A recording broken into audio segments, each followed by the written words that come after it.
All right, welcome everyone to this celebration of Mariana Budjeryn's new book, Inheriting the Bomb, the Collapse of the USSR and the Nuclear Disarmament of Ukraine.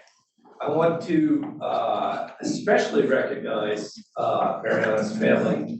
I believe her mother, Mariana, is at least attempting to zoom in from Ukraine, from the city of Lviv, where she lives. Two of Mariana's children are here, and another, I believe, is zooming in from the United Kingdom. They are the people to whom the book is dedicated. Also, Mariana's aunt is here. Welcome, everyone. I want to just start off by saying this is a beautifully written book. It's far more so than anything I've ever managed to write, which annoys me because it is at least Mariana's third language that it's written in, maybe fourth, I don't know. But it is a remarkable document. And it's a great product of managing the atom. And I just want to note Mariana's description of managing the atom and the acknowledgements. She says that it's great things are possible when you marry diversity of backgrounds and perspectives with dedication to one common purpose, avoiding nuclear catastrophe and war. And I think this book may well make an important contribution to that, and it's certainly an important product of our managing the atom effort.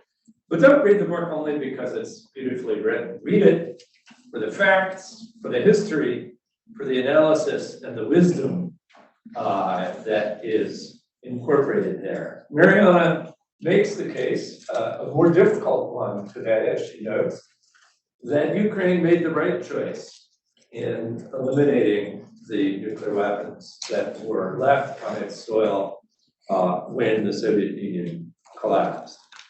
The book describes events that happened 30 years ago, but as they are as relevant as today's headlines. Ukraine, as Mariana points out, is a state that gave up its nuclear inheritance in return for security assurances that were then brutally violated by its nuclear-armed and larger neighbor, Russia. First in 2014, and then again on an even larger and more brutal scale in 2022. So the outcome of this will say a lot about nuclear weapons in our world. If Ukraine comes out of this as a sovereign, thriving society, that will send one message about the role of nuclear weapons. If, on the other hand, Ukraine is conquered or dismembered, that will send a very different message, portending a darker and more dangerous future. So certainly one of many reasons to continue to support Ukraine's struggle. So I would say read this book for the best available understanding of the nuclear choices Ukraine made and how they still are shaping today's world. So with that, let me introduce Dr. Mariana Budjeryn. She is a senior research associate in our project on managing the atom. Her doctorate is from the Central European University. She has also been associated with the Davis Center at Harvard and with the Wilson Center, including its nuclear history project in Washington, D.C., and probably a variety of other institutions of the Odessa Center for Non-Proliferation of Ukraine. But I won't go on listing things, positive things about Mariana, although there are many that could be said, because I want to turn the floor to her. Thank Mariana. you so much, Matt. I'll move myself over to here where I have my clicker and microphone. Just make sure that is on. Does that work? Perfect. Thank you all so much for coming to attend this book launch, and beyond, above all, I'd like to thank everyone at the Project on Managing the Atom. I'd like to thank Steve Miller and Matthew Bunn, but most of all, Francesca Giovannini and Matthew Parent and Marina Lorenzini, who's somewhere out there greeting the guests, for putting all this amazing hard work in convening this event. I really am very touched and very honored, and to all of you who made an effort to come in on Friday, Good Friday, and for those of you who celebrate, Happy Good Friday.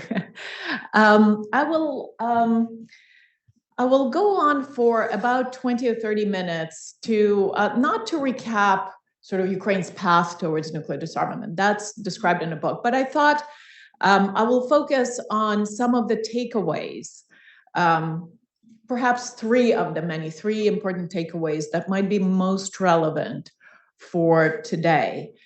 And the title of the talk is Ukraine's Nuclear Disarmament and Why It Matters. And I think the second part of this subtitle is sort of the easiest to tackle. It is quite obvious, and Matt alluded to this in his introduction, why the story of Ukraine's disarmament matters. Ukraine has been at war with Russia since at least 2014, but certainly in February 2022, there was a full-scale invasion. You would have had to be in a coma or out and doing space travel not to know about it. It's a major conventional war in Europe. Hundreds of thousands dead, millions displaced, cities razed off the face of the earth. Children traumatized, a whole generation of them. And when we think about it, when we take a step and we think, well, how did that happen? And what could have possibly prevented this from happening in the first place? Of course, Ukraine's nuclear history always inevitably comes back into the picture and into the discussion. And as Matt mentioned, in 1991, Ukraine came into the inheritance from a nuclear inheritance from the defunct Soviet Union. It inherited the world's third largest cache of nuclear arms. By 1994, after deliberations, it decided to get rid of this nuclear inheritance and the nuclear option that it presented, joined the Treaty on the Non-Proliferation of Nuclear Weapons in exchange for a deal. And part of that deal was security assurances from the NPT depository states, the United States, the United Kingdom, and the Russian Federation, as well as security assurances pledged unilaterally by France and China, which are other NPT nuclear weapon states. So since then, certainly since 2014, when Ukraine's territorial integrity was first breached by the Russian Federation in violation of these security assurances, broadly speaking, two public narratives have emerged, or at least two approaches to interpreting this history. In Ukraine, it was certainly one of regret. You hear it all the time casually on the street and from decision makers, from elites saying, we gave up nuclear weapons for nothing. We gave up nuclear weapons for empty promises. It's a very simplified narrative, right? But nevertheless, it exists. In the West, certainly since 2014, the awareness of what had happened has increased. But at that moment, it seemed to me that many in Washington and certainly in Western capitals were trying to scratch their head and say, what had happened back in 1990, in the early 1990s? Did they have nuclear weapons? What was promised in return? So there was kind of a steep learning curve where that episode of nuclear history, it happened fast. It was resolved quickly, relatively cheaply for for the United States and its Western partners, and it was largely forgotten. Now, amongst the experts, amongst the people who are very well aware, there's another narrative that emerged saying these were not even Ukrainian weapons to give up. Ukraine never had command control over these weapons. They were Soviet weapons just stationed on Ukraine's territory. Really, they belonged to Russia as a successor state in the nuclear realm. Ukraine was bargaining with them to get some kind of concessions from the West, but those were not, Ukrainian weapons to give up. A major part of my effort in this book was to show that the truth, in as much as we have access to the truth, is somewhere in the middle, right? It's a more complicated story that either one of these narratives presents. And one thing that we sort of have to keep in mind, and something I have been kind of emphasizing with every one of my talk, part of the difficulty with understanding what had happened back in the early 90s in the post-Soviet space is a continuous conflation that started back in the Cold War, back in the Soviet days, of the Soviet Union and Russia. And it is amazingly continuous to this day. These concepts, these names are used interchangeably. Soviet Union, Soviet Russia, and that obscures the fact that the transition from the Soviet Union to Russia, including in the nuclear realm, that's a transition that had to happen. It was not automatic. It was not, even though it was not majorly contested, and largely perhaps went unnoticed to the general publics. That transition had to be negotiated. It had to take place. So when the Soviet Union fell apart, as you can see on this map, its gigantic strategic nuclear arsenal was overnight left on the territory of not one sovereign state, but 4 sovereign states. And Russia was one of them. And of course, it was the largest, is the one that had the full nuclear fuel cycle. It had all the capability associated with the nuclear program. But yet enormous amounts of nuclear arms, and also military industrial infrastructure, parts of it that helped produce this nuclear deterrent, were left on the territory of the other 3 non-Russian Soviet successors, Ukraine, Belarus, and Kazakhstan. And Ukraine was by far the most capable, as it were, had the most handsome, as it were, the most generous proliferation package, if one wanted to leverage it and take, convert this inheritance into a deterrent force. So here is sort of the summary or the depiction of what Ukraine actually ended up with. It was 2 strategic missile divisions, with together 176 ICBMs, intercontinental ballistic missiles, 2 bases of strategic bombers, Tu-95 and Tu-160, which are incidentally the aircraft Russia uses today to lob off missiles at Ukraine, and a number of AS-14 and AS-14 air-launched cruise missiles. Again, the similar type that in conventional, of course, with conventional warheads that Russia uses to launch at Ukraine today. It has a very powerful civilian, a very well-developed civilian nuclear infrastructure with, at that time, 5 nuclear power plants. Now they're down to 4 after Chernobyl has closed down, has uranium mining and milling, and it lacked large chunks, important chunks of the nuclear fuel cycle, but it had, a rather generous sort of know-how and people and scientists who were part and parcel of the Soviet nuclear program, physicists, people with clearances in the Soviet project, and so forth.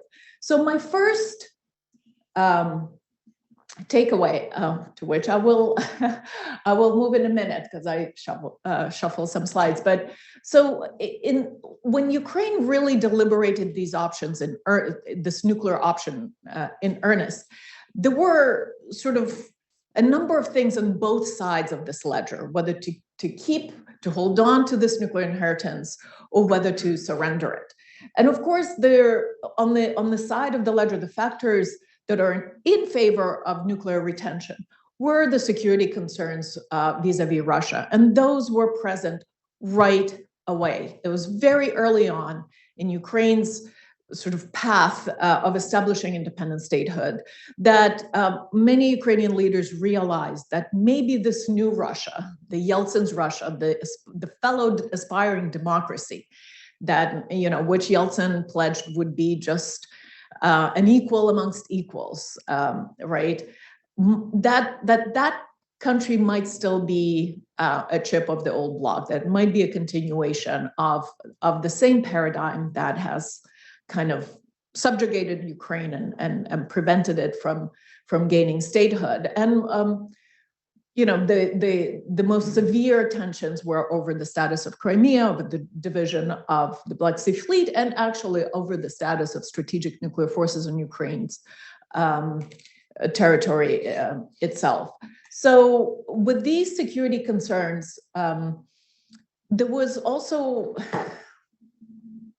an attempt, there was also a concerted effort by Ukrainian leaders at the time to impress upon the West that this conflation of the Soviet Union and Russia should not exactly continue to obtain, that Ukraine was a legal successor state to the Soviet Union as much as the Russian Federation. It was a constitutive part and now should get at least a formally equal seat at the table, including the arms control and the nuclear table, as it were.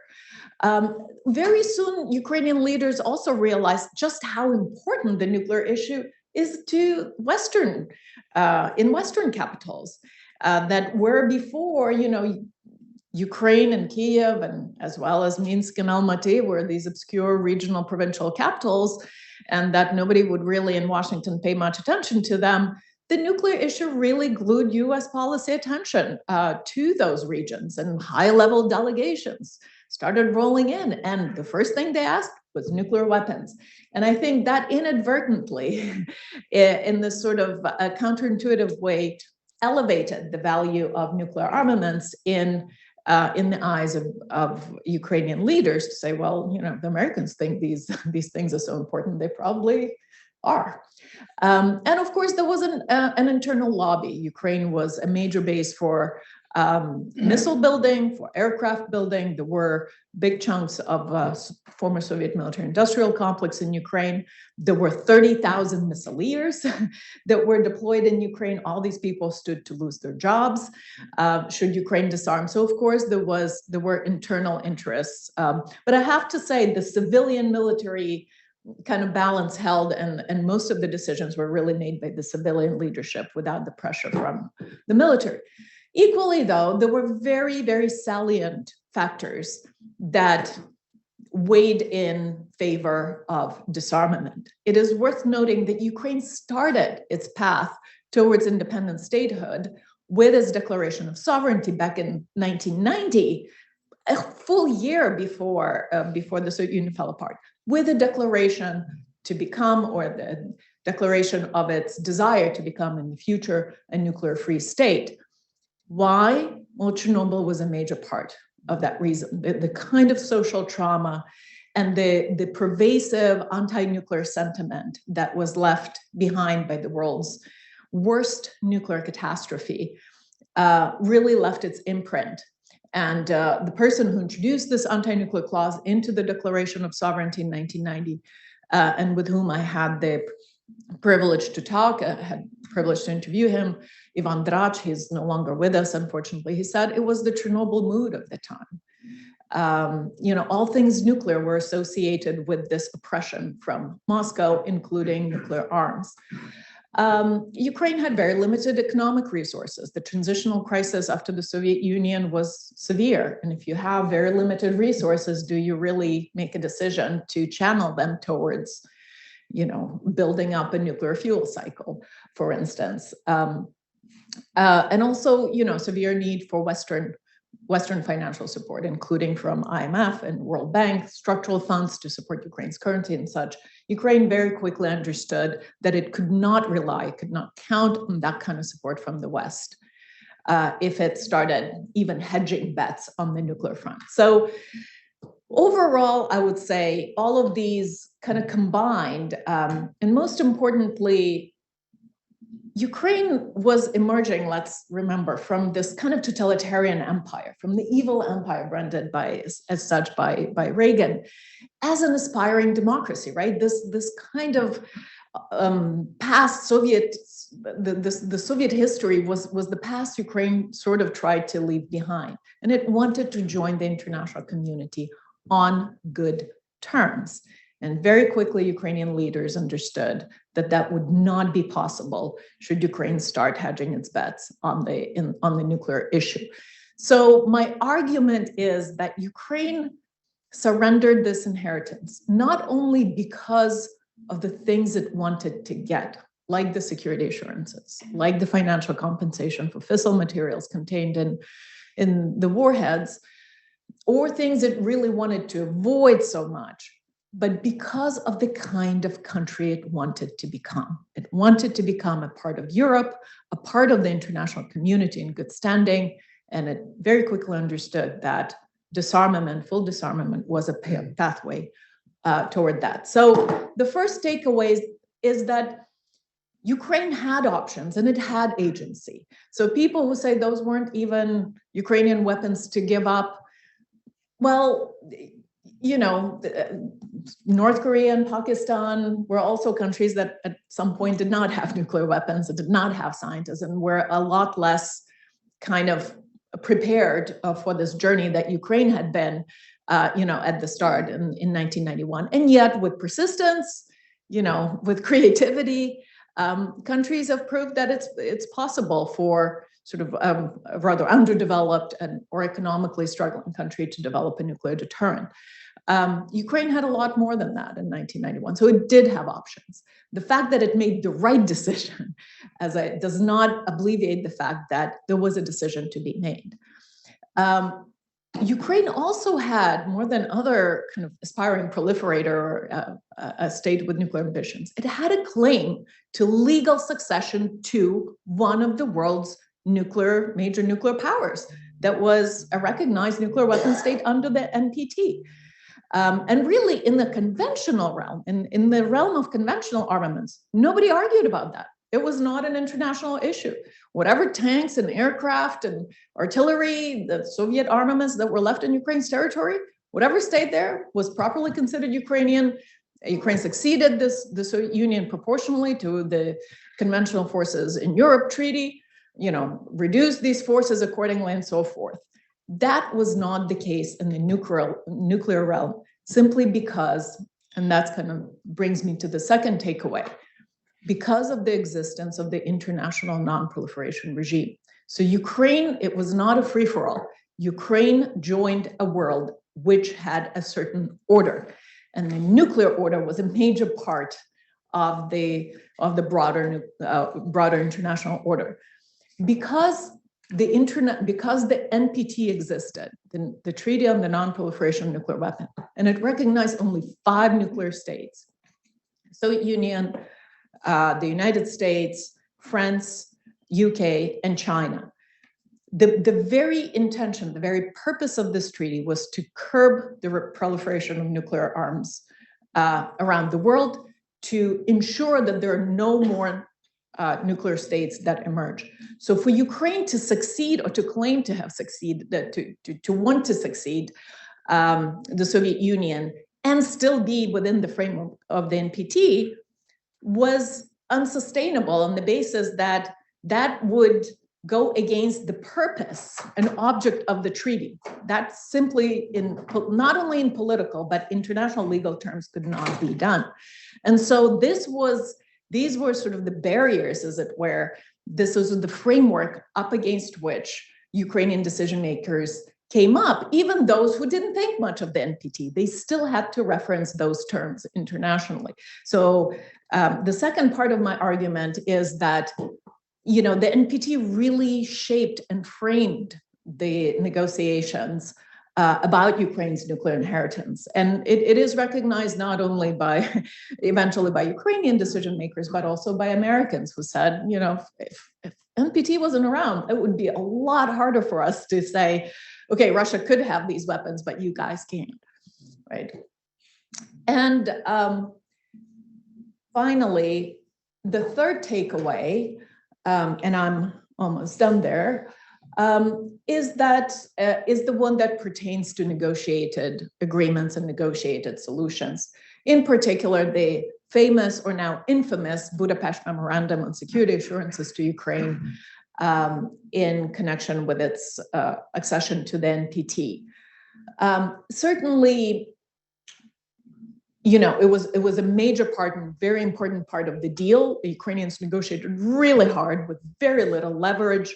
They wanted these assurances to be pledged. They wanted them to be guarantees, right? Something more robust that would specify perhaps kind of sanctions or consequences for the breach of these agreements. They wanted them formalized in a legally binding treaty. There's actually a draft treaty in the archives, right, that they presented to Les Aspin, at the time U.S.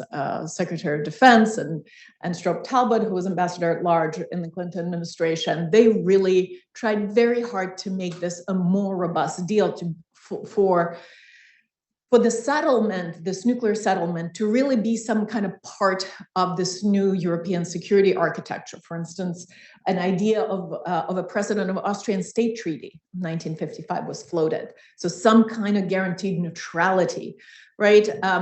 They were unsuccessful in that because, for a variety of reasons. One was that the United States at the time did not want to undertake any new commitments other than those specified already in existing multilateral instruments, such as the Helsinki Final Act of the OSCE, or the UN Charter, or the negative and positive security assurances, nuclear security assurances associated with the NPT. And, you know, US had a lot of leverage at the time. So if you're Ukraine and you're 3 years old as a state and you sit across the table with Russia and the United States, you know, you really don't have a lot of leverage other than kind of prolonging the resolution of nuclear issue, which kind of risks putting you sort of on the bad side of things. So with that, I think we need to give Ukrainian negotiators due credit for actually achieving something, because I think the alternative was not that Ukraine would have gotten more robust security assurances, but the alternative, the more likely alternative, was that Ukraine would have gotten nothing at all. I think the Budapest Memorandum gets a bad rep today, undeservedly.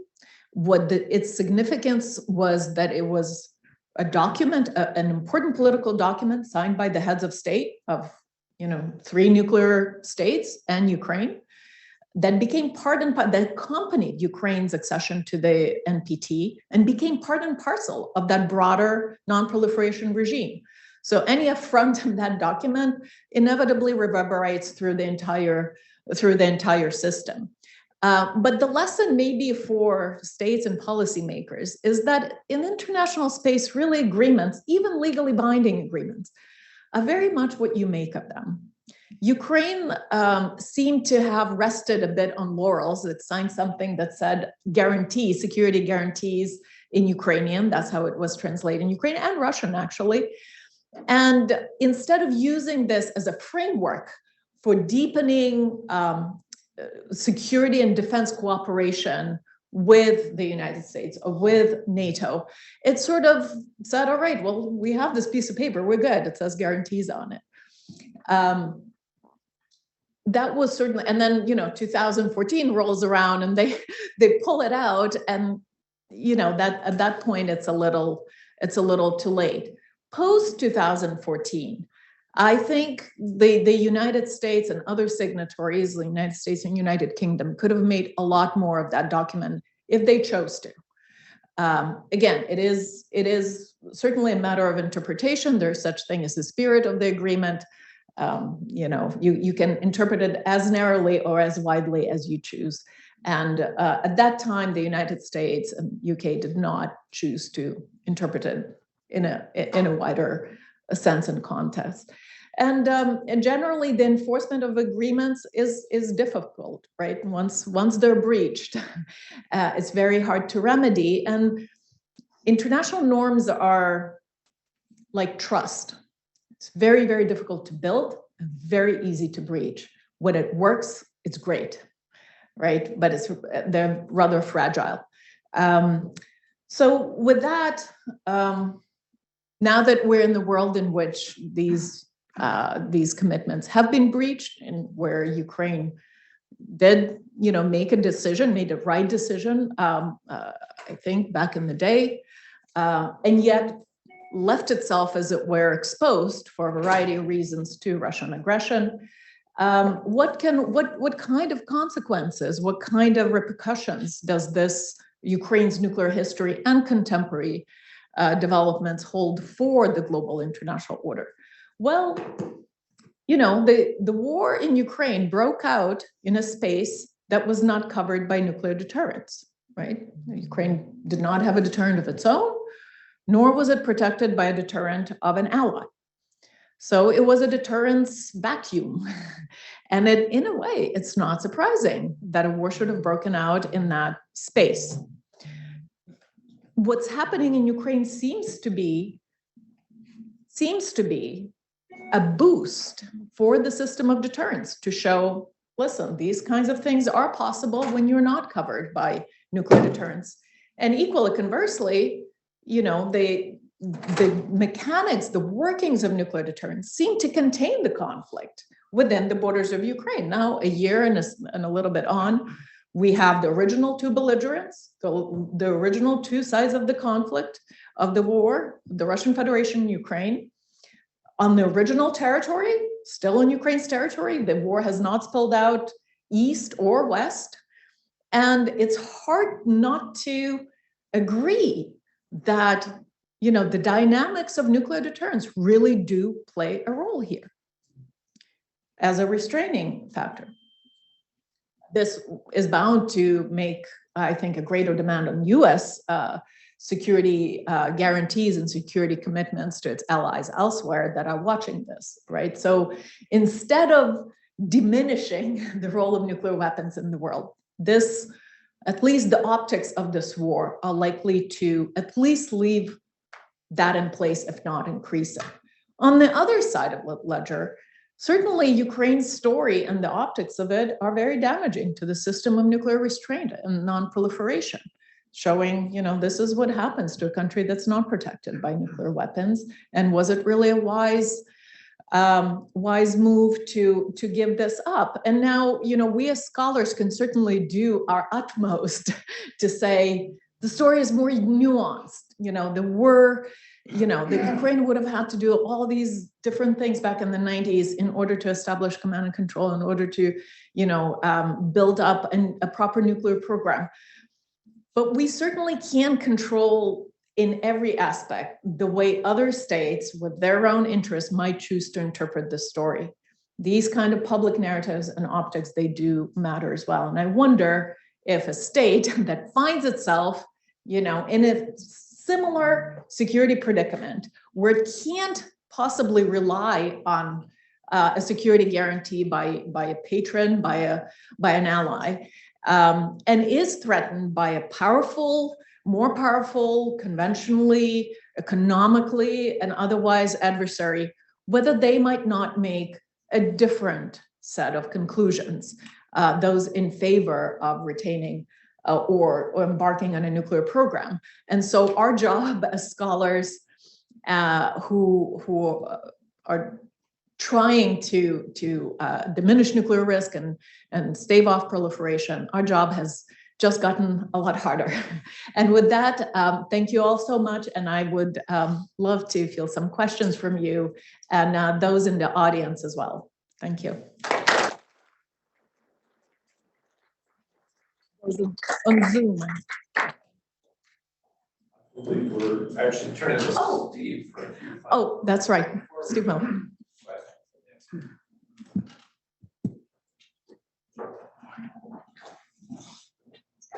Is this on? I don't think so. There we go. Well, let me start by congratulating Mariana, who's not only a fine scholar, but a wonderful colleague. And we have to say, this book is a happy and impressive end to a very long road. And we really appreciate all the effort that you made. I suppose I owe thanks to Francesca for assigning me to make some remarks on the Ukraine nuclear issue immediately after the world's leading expert has just given an outstanding overview of years of her own work. It's impossible for me to add anything that she doesn't know better and has already covered. But what I thought I could do for a few minutes, I was assigned 15 minutes on the agenda, is share some impressions and recollections that are based on the fact that here at the Belfer Center, Gretchen will remember this, we had a big project on the Soviet nuclear legacy. Ash Carter, the late Ash Carter, and I were running this project together. We focused on all dimensions of the Soviet nuclear implications of the Soviet collapse. And of course, one of these was the risk that the disintegration of the Soviet Union could produce multiple nuclear successor states. Mariana's work focused on the strategic capabilities, but there were also tactical nuclear weapons distributed across a number of the other Soviet republics. So in principle, you could have had as many as a dozen newly independent states that were born nuclear. We made the argument in our work that American interests would be best served by the outcome being a single nuclear successor state from the former Soviet Union. And the argument was that Russia was the most likely and desirable nuclear successor state, not because of any pro-Russian proclivities, but simply because Russia was the sole entity that possessed the nuclear infrastructure capable of providing sort of the care and feeding of a nuclear complex from soup to nuts. So by virtue of this work, we were kind of caught up in the wider discussion of these issues. Ash focused on Washington, I focused on Europe. I got caught up in a UN program that was aimed at educating Ukrainian colleagues on nuclear issues and was in and out of Kiev. Later on, Ash and our colleague Graham Allison both went into the Clinton administration and were given literally direct responsibility for this set of issues and were involved in some of the events that Mariana has just described. And so I thought from that vantage point, I might touch on my impressions of why Ukraine did what it did, and it bears on the question of should it have done what it did. So I'll make touch on four arguments and three contextual factors. Some of this inevitably has been anticipated by Mariana's remarks. The first factor that I think played quite a large role in how things evolved is that the United States made a commitment to the elimination of nuclear capabilities a condition of its provision of recognition. And in December of 1991, Secretary of State Baker made a famous tour of the former Soviet states. He went from capital to capital, and in each place he was collecting a commitment to join the NPT as a non-nuclear weapon state. And this was explicit. It was described publicly as a condition of American recognition. And what this meant was that the choice to retain nuclear capability became a grand strategic decision for the states in question. I was living in Europe for part of this period. I was traveling in Poland and Estonia and Hungary. By and large, these states, when they gained their independence, wanted to lean west. They wanted to become European. They wanted to be independent actors in a Europe whole and free. And it became quite explicit from the get-go that the choice to remain a nuclear armed state or to become a nuclear armed state was going to potentially foreclose, but certainly jeopardize the Western option for these states. And that, I think, framed the decision from almost from the moment of birth that there was a very powerful reason why states had an incentive to give up the nuclear assets on their territory. And when you say Ukraine or the others got nothing for giving up their nuclear weapons, this is exactly wrong. What they got was recognition from the United States of America and an opening that gave them potential access to Western institutions, not initially conceived of as membership, but as some sort of association with NATO, with the EU, and so on. Importantly, this American position that nuclear elimination is a condition was also pressed on the allies, almost all of whom took the same posture, and also by the key Western institutions. Both NATO and the EU, I think, associated themselves with this American condition. So in my mind, and as I recall it, this was a very big piece of the picture. Second argument that seemed to have traction was the proposition that if you chose to become a nuclear weapon state in contravention of the preferences of the powers that you're hoping to associate with, you're going to turn yourself into a proliferation hotspot. And people like me would wander into Kiev and say, is this really the club you want to join? Iran, Iraq, North Korea? And in my personal experience, nothing infuriated Ukrainian colleagues more than the notion that they could be mentioned in the same breath with Saddam Hussein and Kim Jong-il. And I think this does bear on Mariana's work about the normative impact of the existence of the NPT system, because there was a sense that good international citizens join the NPT as a non-nuclear weapon state, and bad guys pursue nuclear weapons. And at the moment of birth and in your toddler years as a state, to position yourself as an outcast, to put yourself in the crosshairs of the enforcers of the NPT regime, to antagonize Washington. Is this really a smart move from a self-interested point of view? The third set of arguments had to do more narrowly with nuclear questions and the issue of what benefit at what cost. And there was a lot of discussion both about the starting point and the end point for Ukraine. The starting point was touched on by Mariana. Ukraine did not have operational control, and in most cases it didn't even have physical custody. It had weapons deployed on its territory over which it asserted a sovereign claim of ownership. The weapons in question were ICBMs targeted on the United States, so not immediately relevant to Ukraine's security situation.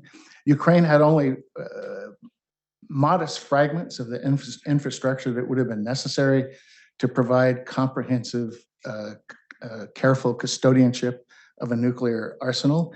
I think that there's no question, as Mariana said, that Ukraine could have gone down the nuclear road if it chose to. But in the transition, it would be paying a high political price. And in the near and medium term, it would have been gaining very little, if any, meaningful nuclear capability. So that was the starting point. But then there's the question of where do you end up?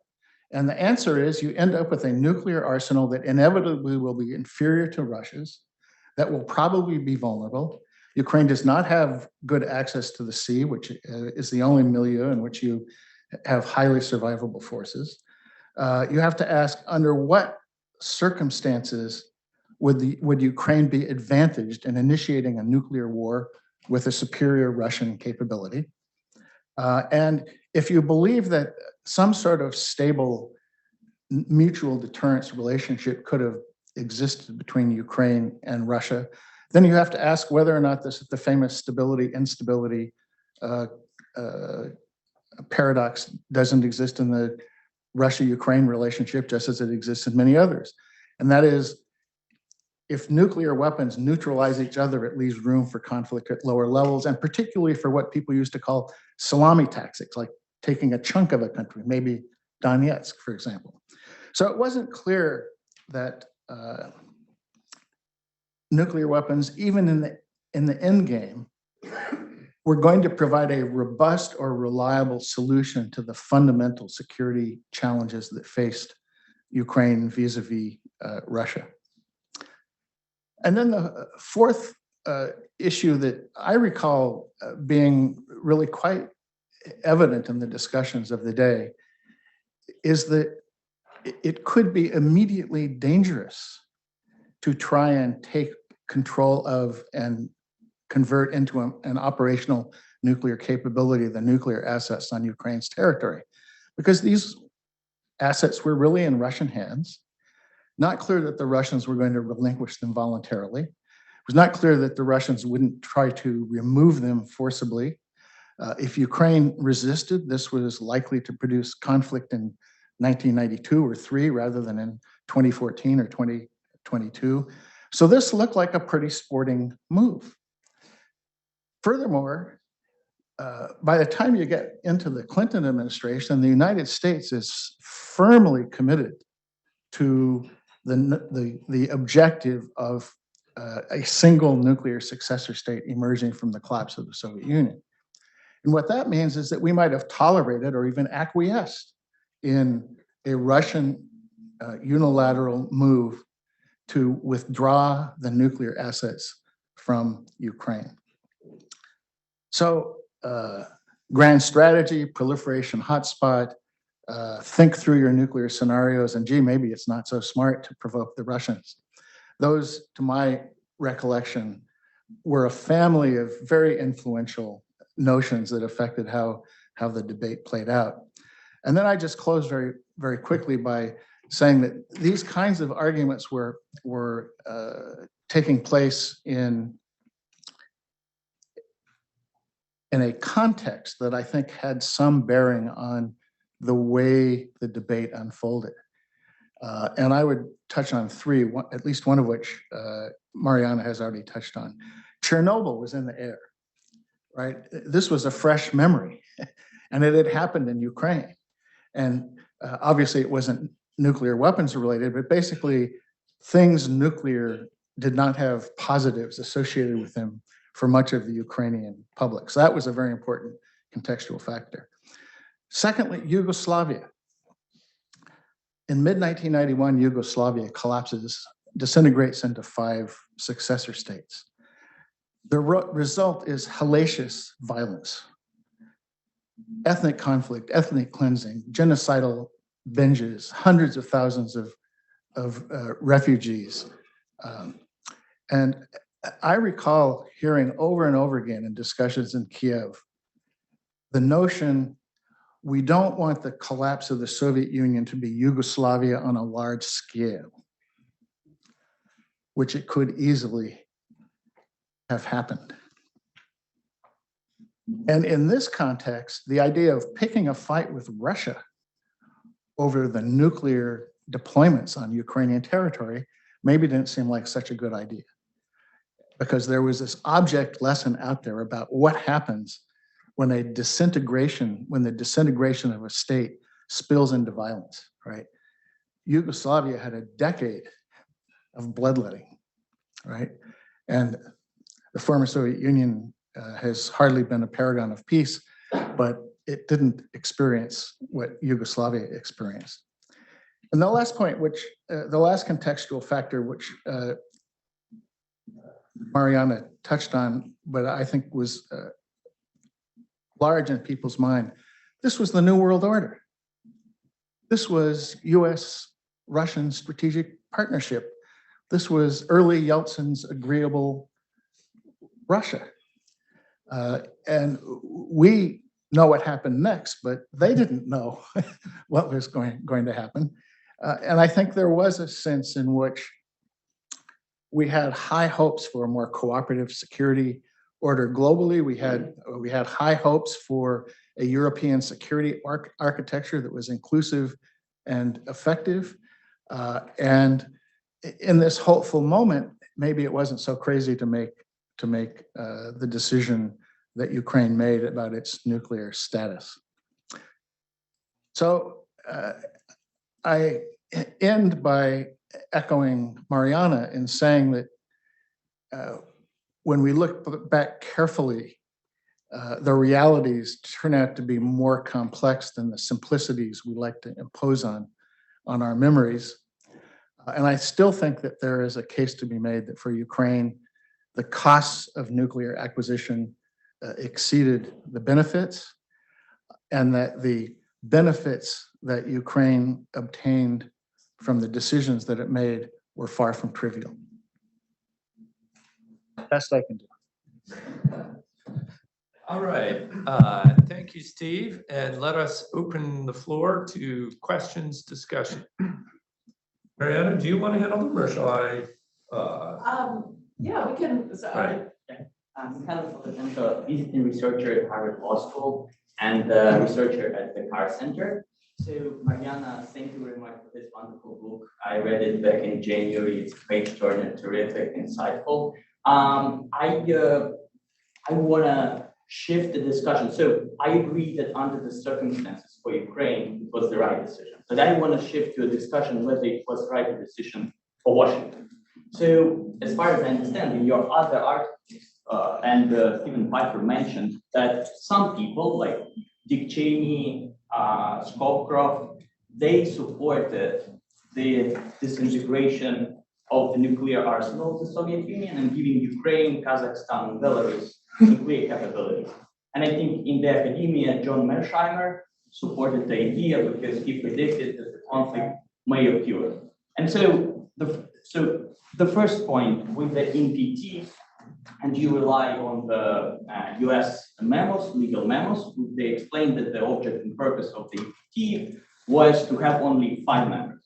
But I think it's a bit more complicated because NPT is not specific on it. It just says manufactured and exploded before 1967. And so you can be creative in your legal implementation by saying that, you know, they didn't predict at that time that the Soviet Union would disintegrate. Therefore, we can claim the Ukraine as a successor of the Soviet Union succeeded this legitimacy of being a nuclear weapon state. And so if the US wanted, and US lawyers are creative in many respects, they could have made this case. Do you think such an interpretation is possible? And I think it may be relevant in the future. And do you think the decision of the Washington, was there a case to make that those republics should have nukes? Okay. All right. I'll stand here and tower over the room. Thank you so much for this important question. For those on Zoom online, I'll repeat it. Or I'll try to summarize it.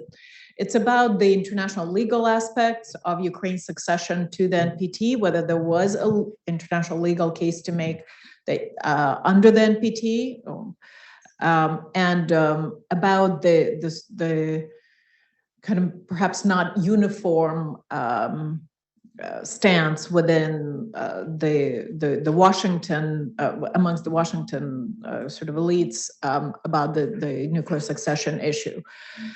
My understanding is, and I'll start from Dick Cheney and Scowcroft. My understanding is that yes, there was such a position, but it was really quite marginal within. It did not make it to sort of the top of kind of policy points that the United States chose to pursue, not least because it seems that nuclear nonproliferation, since the emergence of the NPT, since the late 60s and early 70s, has been really part and parcel of US grand strategy, right? And that is argument that's made rather powerfully by someone like Francis Gavin, a US historian that studied these things, where it's not that the United States is omnipotent and can just, prevent every case of proliferation in the world, but certainly it has made efforts not only with the kind of adversaries, as it were, and dangerous states, but also with its own allies, South Korea, Taiwan, Japan and others, arguably maybe West Germany, although that case is more shady. But there was a concern for proliferation at all times. It had to be balanced with other considerations. So I think it would be rather surprising at that time, I think, for me, if suddenly the United States took a more qualified stance towards the disintegrating Soviet Union. And of course, the famous, as Steve Miller mentioned, Yugoslavia, James Baker, US Secretary of State under Bush Sr., he did have this famous quip of Yugoslavia with nukes, right? What happens when the Soviet Union falls apart and it turns into a bloody mess like Yugoslavia, only with nuclear weapons on top of it? So there was a consideration for that. International law is, like any law, is subject to interpretation, right? This was an unprecedented occurrence that was not particularly, for which NPT was not particularly, it didn't have provisions for that. And Ukrainians did argue powerfully that, look, NPT does not really address our situation very well. It was always mentioned in, the instruments of accession, the law on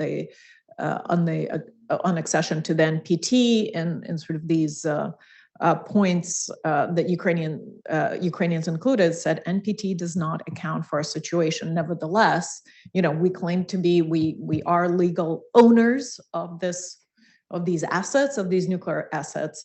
And, at the very least, that was the argument for getting the recognition of doing kind of the right thing in the international community, which I think was due. So therefore, today, people who dismiss this as completely, not even Ukrainian weapons to give up, are A, wrong, B, they're not really doing any favors to the situation. I think I had Lubomir Haida here first. And just jump in on the U.S. strategic interests point.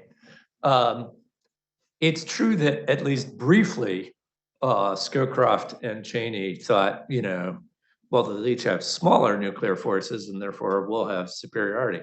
But I think more sober minds realized, wait a minute, they'll each have hundreds of nuclear weapons, and who knows who's going to be in charge of these countries 5 years from now, 10 years from now, 20 years from now.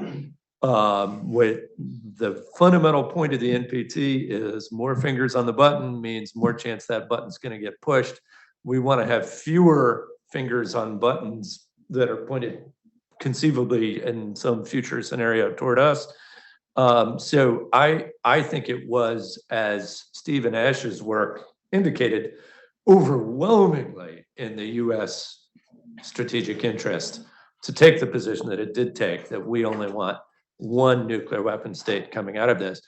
I should also mention another context point that hasn't come up, which is that the international conference to consider whether the NPT would continue was scheduled for 1995. And the NPT basically says it lasts for 25 years, and then there'll be a conference to see what happens then. And it was the United States was working very actively to try to make sure the NPT didn't just go poof and cease to exist. And as of 1994, it was touch and go in the U.S.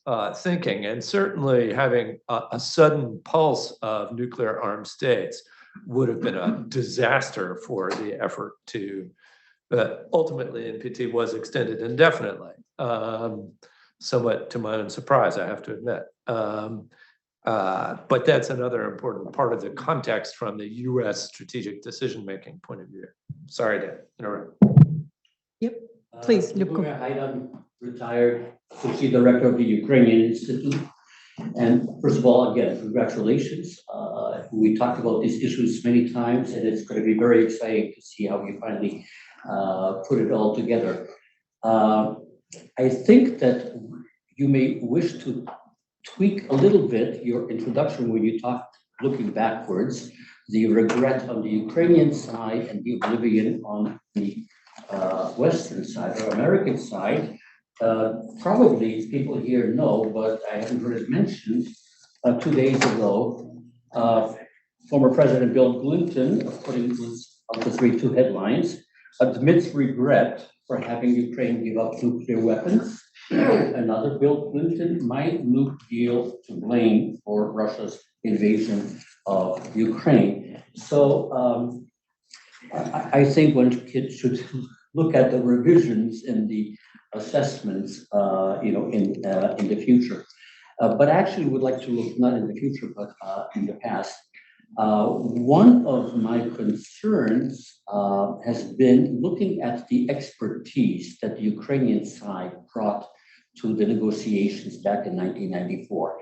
My recollection is that when Ukraine became independent in 1991, it had a population of about 55 million people, and people involved mostly tangentially as an extension of Moscow's foreign policy establishment, about 80 diplomats of various kinds who were now responsible to sit across the table from their counterparts from the United States, Russia, Great Britain. What kind of expertise do you think they brought, an understanding of what they were confronting at this table, both in terms of the nuclear issues, but also in terms of the language and the understanding of what it was that they were concluding? Because I'm not a linguist, but I believe that in the Ukrainian language, there is a single word which covers guarantees and assurances. And you yourself have mentioned many times how Ukrainians would be bewildered, how they were not assisted by the West in 2014, despite the guarantees. They kept thinking that they had guarantees. Now, was this misunderstanding simply a lack of understanding on the Ukrainian side, or was it perhaps also at least partly explained by an exploitation on the Western side of the Ukrainians' ignorance?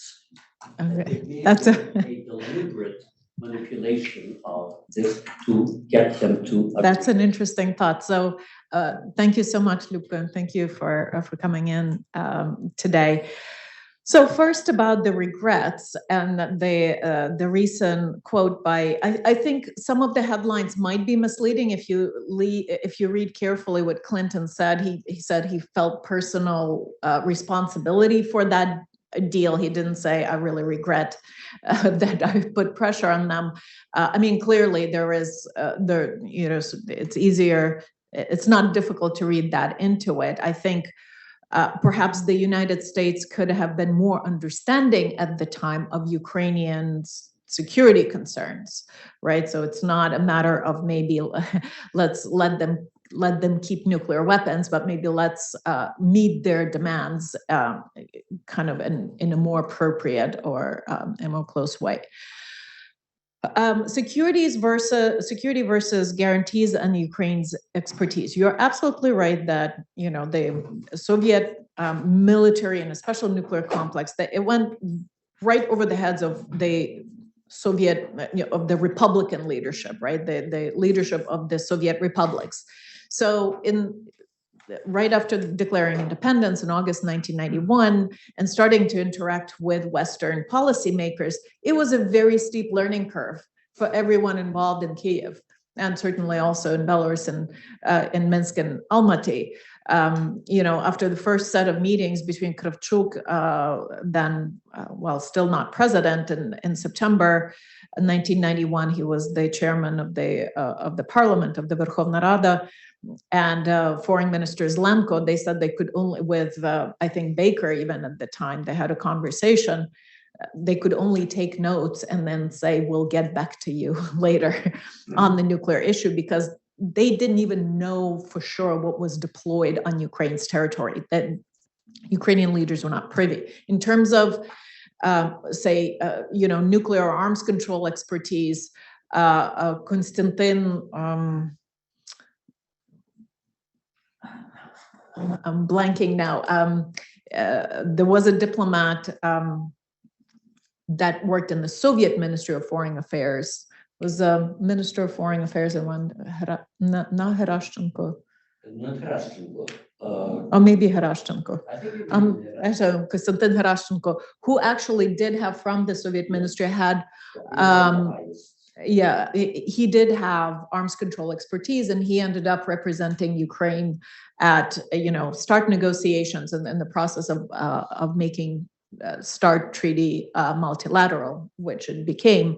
So I have to say, though, there was a very, Ukrainians were quick studies. After a while and after rounds of negotiations, they, you know, they got a hang of it. Plus, there was a lot of expertise in terms of missileers and commanders of missile divisions, with which eventually whom they could consult. There was a whole, you know, missile lobby. There was Konyukhov was the chief designer for the Pivdenne Design Bureau. These people sent representatives to Geneva to arms control talks as representatives of Soviet military industrial complex. So they were very much tuned into that world, and eventually they became part of internal interagency negotiations.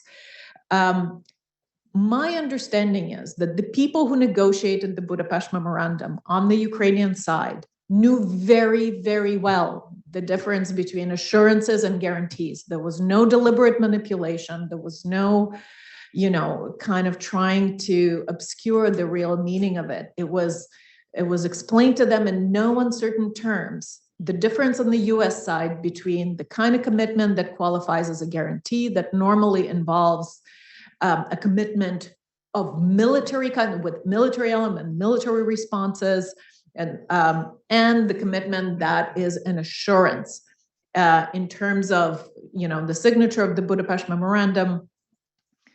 The NPT depository state had certain prerogatives in the kinds of language and interpretation of that treaty, of, you know, the language of that treaty. So what did happen, where some misleading did happen, is when those negotiators came home to Kiev and they were trying to sell this deal and convince the Verkhovna Rada to really lift every reservation towards Ukraine's, you know, fully joining the NPT, because there was a certain set of reservations there. They said, look, we got guarantees. So that might have then seeped into either elite or both public discourse. Also, there is such a thing as institutional memory. These people are not, the negotiators did not stick around for the rest 30 years. They went off and did different things. New leaders came in, they picked up a document that said guarantees. They were free to make their own conclusions. But at that moment, there really was no, I did not find any evidence of deliberate deception or manipulation of these kind of gullible Ukrainians. Again, I think we really need to recognize that Ukrainian diplomats did a really good job under a set of really difficult circumstances. given the tools that they and the leverage that they had. Thank you. Gary. So I have a question about the threat that Russia was prepared to use force in order to seize the nuclear weapons in Ukraine if Ukraine didn't agree to voluntarily give them up. I mean, I was working in the State Department at the time on North Korea, but I remember my colleagues working on Ukraine thought that that was a real threat. And I think there's actually some declassified documents from the Department of Defense where they examine the scenarios for Russia to use force to seize the weapons. So my question is whether you, in your research, did you find any evidence that the Ukrainians recognized this was a real danger that influenced their decision for the Budapest memorandum, or did the Russians make any explicit quiet threats? I mean, how did that factor play into the story of how it turned out? The documents I saw from CIA assessments and such on this side really did not think that was a very realistic threat of Russian military action against Ukraine at that time. I mean, let's not forget. I mean, this was when Chechnya was coming online, and Russian military performed rather poorly against Chechnya. Ukraine had 1 million men under arms left over from the Soviet Union, 1 million troops. Now, another factor of that was that, that used to be a single military organization. A lot of these generals, a lot of these officers, they went to the same military academies. That really was not such a stark, there was kind of this parsing out of Soviet armed forces along national lines, but that took time. It was a long process of shuffling people, those who wanted to be transferred out of Ukraine back to their home republics.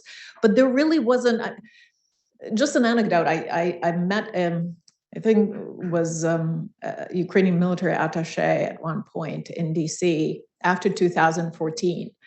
And he used to be in the Space Forces on Baikonur. Ukrainian national, served on Baikonur in Kazakhstan. And he said, up until 2014, I'm a Ukrainian officer, took oath to Ukrainian state, but I cannot tell you for sure that before 2014, I could raise an arm and shoot at a Russian.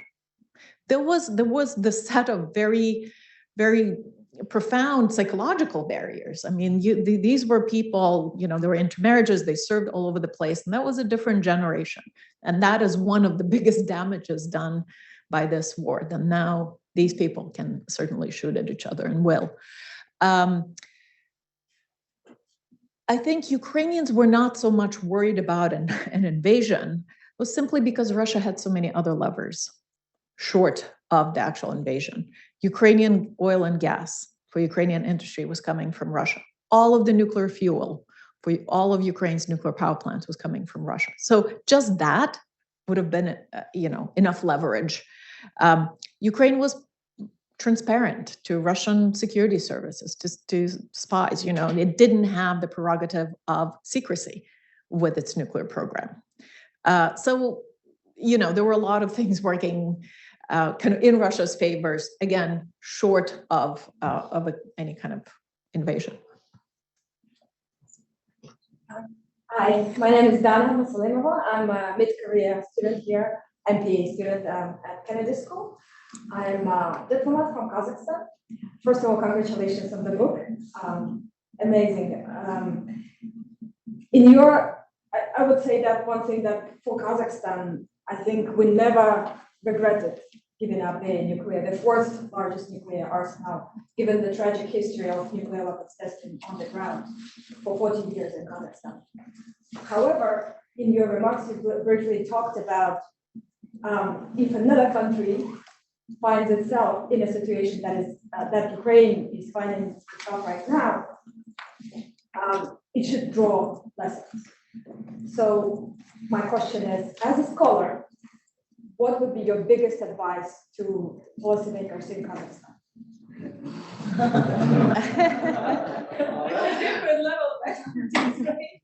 I think that's a question would be best answered by my dear friend and colleague Tugzhan Kasanova, who wrote an excellent book about Kazakh Kazakhstani nuclear disarmament. Look, I don't think, I think there's a number of lessons that could be drawn from this. My fear is that states might draw the unfortunate and the wrong lessons, and it would be unfortunate but understandable, right? Kazakhstan has done a remarkable job to leverage its non-proliferation credentials to become part of the nuclear weapons free zone in Central Asia. It's very involved, and I really think that is something that Ukraine could have done a lot better on in the period of its sort of peace, as it were. I think the lessons that I would like for any state to draw out of this situation is that it's better to have friends than nuclear weapons, right? And again, so the kind of this fate, these lessons are being shaped right now, and they're also as good and as strong as Ukraine, as the Western support that is coming into Ukraine, and that's kind of the broader context in which the war in Ukraine and Western support that's flowing in is bigger than just this war, right? It's part and parcel of shaping the lesson that could be taken out of this war. And certainly if Ukraine had nuclear weapons, it wouldn't have the Western friends that it does. It is very unfortunate that it's descended into this bloody conflict, but at least it has the support it does, and hopefully will continue to have, despite the domestic politics in this country that might turn any way. Right? Nicole. Hi, I'm Nicole Grayowski. I'm a postdoctoral fellow here with Managing Yada. Thank you so much for this. This is excellent, and I think this book is going to make so much improvement to the field, and so I'm really looking forward to really reading it in depth. I had a question about kind of like the Belfer Accords and the establishment of Ukrainian independence. Were there any contemplations about the role of nuclear weapons when Kraft-Triplet signed, this accord that declared Ukrainian independence? Was that already in the mind of the Ukrainian elite when they're declaring independence? And kind of related to this notion of Kazakhstan, but were there any kind of type of coordination between the Kazakhstanis, the Belarusians, and the Ukrainians in terms of figuring out, how are they going to handle the situation, what to do? So, yeah, thanks. That's a great question. I actually, okay, so the question is about the Belfer Accord that was signed by Russia, Ukraine, and Belarus in December 1991, December 8th, that basically formally dissolved the Soviet Union and at the same time established the so-called Commonwealth of Independent States. And about the kind of the nuclear issue in that context and the coordination between Ukraine, Belarus, and Kazakhstan on the nuclear issue. So the Commonwealth, the issue of nuclear weapons and command and control of nuclear weapons in this post-Soviet period was one of the main things that's the Commonwealth of Independent States had to decide. And one of the first things they proclaimed is that there will be no parsing out of command, there will be unified command and control, partly for political reasons to sort of placate the West and Western fears, but also partly for technical necessities. It was not an easy task to just cut off these cables and command and control and communication lines between, something that was designed to operate as a single system. Again, not impossible, probably dangerous to do, but unless you're really committed to taking those risks, probably unnecessary. So the nuclear issue became wrapped up also in the visions of the CIS. What kind of structure is it going to be? Is it going to be a Soviet Union light? Just sort of some kind of a looser confederation with, again, Russia at its helm? Or is it just an intergovernmental type of arrangement to facilitate the civilized divorce between them? Part of Ukrainian elites, especially kind of military elites, so at that time, Ukraine's Minister of Defense, Konstantin Morozov, Konstantin Hrishchenko, not Harashchenko, sorry for confusing, sorry, Konstantin. Konstantin Morozov, Ukraine's first Minister of Defense, saw this kind of continued CIS oversight over this common command and control over strategic nuclear weapons as a problem for him, because that was constantly kind of one of the ways that Russia could have its tentacles in Ukraine's military establishment. And he had a bunch of challenges or problems with conventional military, right, which he needed to kind of reorganize and rework into a national armed forces. And for him, that was a distraction. The nuclear part was a distraction. So initially, him and Kravchuk, in attending these meetings, actually insisted on the kind of disentangling from this kind of joint nuclear arrangement earlier rather than later. And within the CIS documents, you will see the timelines for nuclear disarmament being 1994 rather than whatever might have been provided on the start, 7 years. That would have been a longer timeline.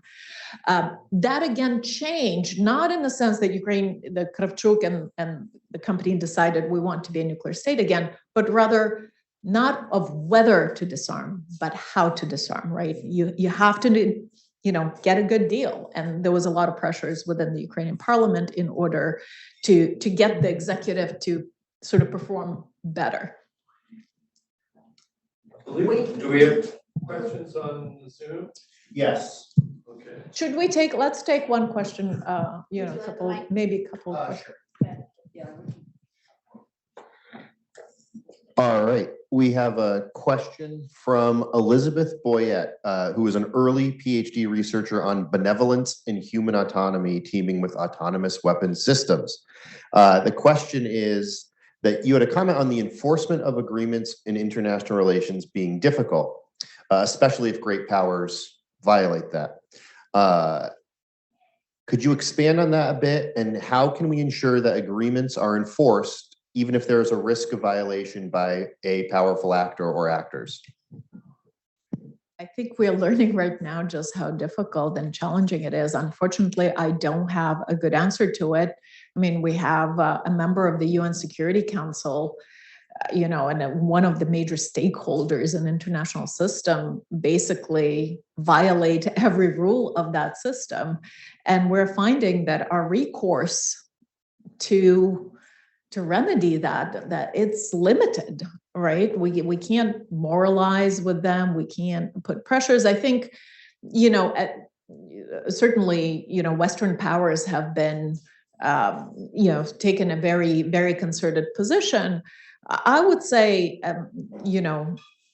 in this moment, at least, I think this is a great moment for the global South to really shine and to really kind of put their principles, put their money where their mouth has been for a very long time, and say, this is a colonial war of conquest. And I think it would really help within the international system if there was that kind of, overwhelming majority recognition of the kind of transgressions that Russia is perpetrating. So, the kind of solidarity and the kind of keeping together and standing together by the principles of the UN Charter is probably the best we can do at this point, which is, I understand that sometimes difficult to balance with one's own kind of particular national interests. Would you like the mic? Yes, for the Zoom, yeah. Okay, thank you. Just turn it on. There you go. Okay, now I'm ready. Excellent.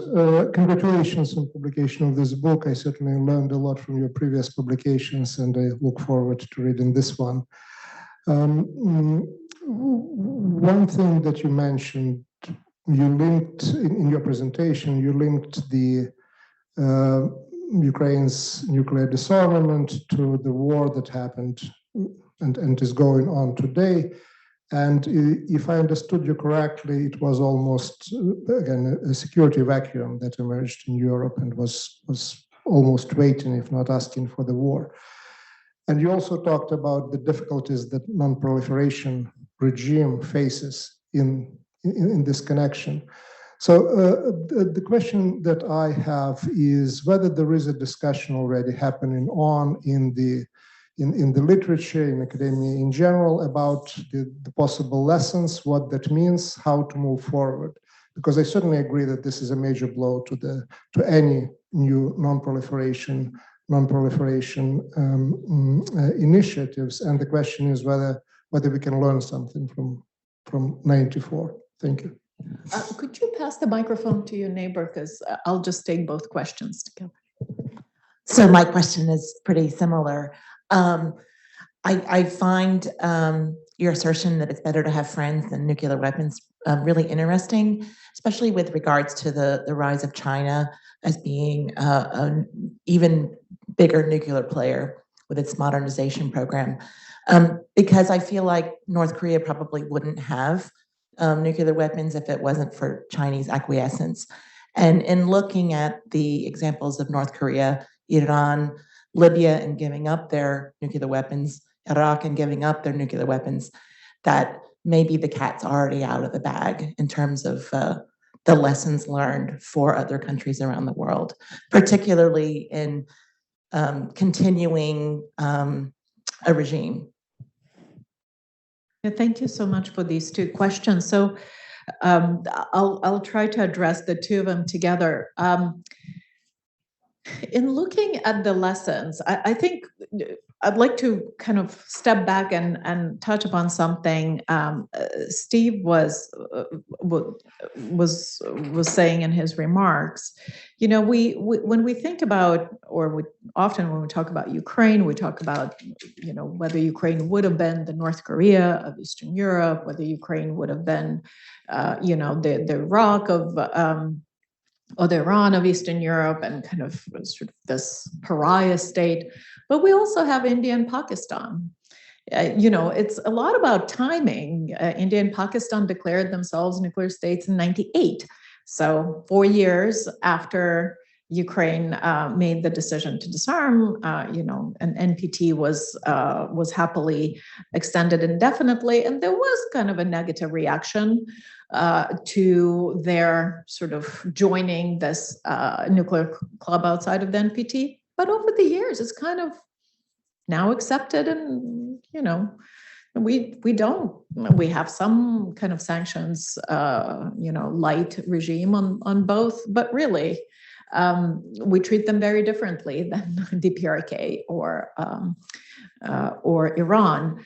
So, you know, one wonders how that could have developed, you know, and if Ukraine would have been a willing, you know, member of the international community otherwise, whether that initial adverse reaction would not have blown over. You know, again, these counterfactuals are very tricky at this point. In terms of the debate in the literature about the non-proliferation regime, there are sort of, the way I see it, the way I understand, there are kind of two schools of thought at this point. One is that the non-proliferation regime survived many blows in the past, that it's going to be, you know, there will be adjustments made, there will be, but we, you know, we're not at risk of an entire collapse, a total collapse of this normative, you know, an institutional infrastructure in the world. Another view is more cautious, and I'm probably the proponent of that, to say, yes, there have been shocks in the past. There are inherent tensions in the regime already. It's built in the sense that it is discriminatory, it's unfair, right? There is an understanding that everyone's sort of better with it, marginally, than without anything at all. But one wonders, you know, if these pressures can compound, whether at some point there will be a breaking point and something, you know, something's got to give. We already see quite a polarization within the nuclear order. I mean, this, right? Those nuclear possessors are going to hold on to their weapons, and their allies are going to demand more of a security guarantee. So that's going to get entrenched. And of course, the disarmament crowd, the people who are trying to, you know, the ban treaty, the TPNW advocates are going to say, this is exactly what happens when you have nuclear weapons in the world. This is exactly what happens.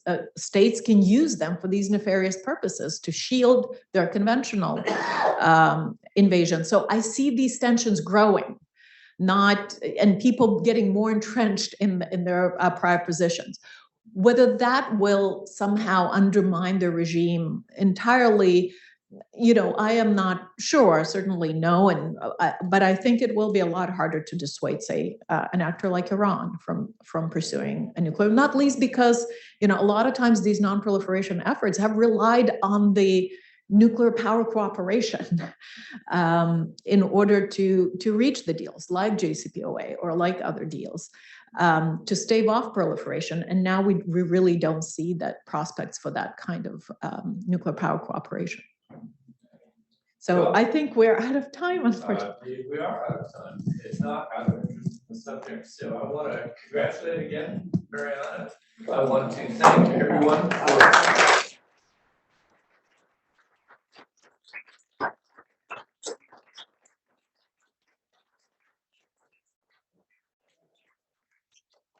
I have an announcement. So on Zoom, thank you so much for participating. Matt Parent has done a masterful job in putting on the chat two very important things. If you want to order Mariana's book through the Hopkins University Press, we've put on the chat a discounted code that you can use.